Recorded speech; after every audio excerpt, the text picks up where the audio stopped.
Welcome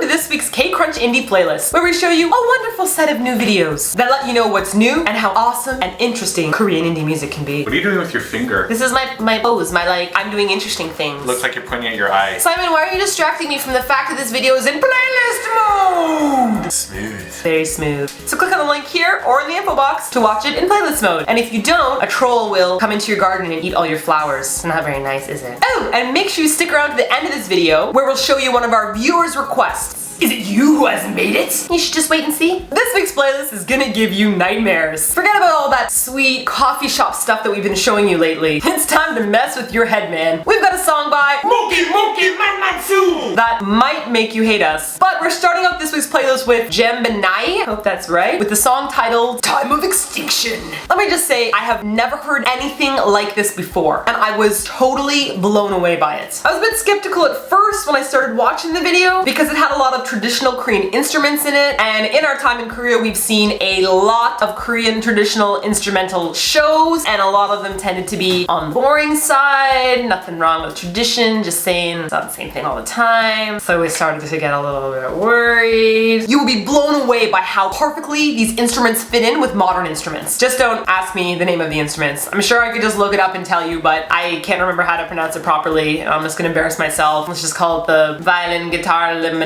Eatyourkimchi. Anyhow, this song is anything but traditional, so don't expect to be barfing rainbows and cupcakes when you're listening to this. It's perfect for, say, a scene when you're trying to break out of a maximum security prison and you're walking in slow motion towards the guards and they're about to pull out their guns, but then suddenly, in super fast forward, you're ninja, karate, jitsu, chop, kick, smack, nailing, hurricaning out of them. This song has that kind of apocalyptic final boss battle feel to it. And if you're into RPGs, you will already appreciate this song just because you're into RPGs and so you know what it's like. Who plays RPGs and doesn't like the music? But you had cool music, Wagner the Dragon. Check out Jambinai's Time of Extinction coming up next.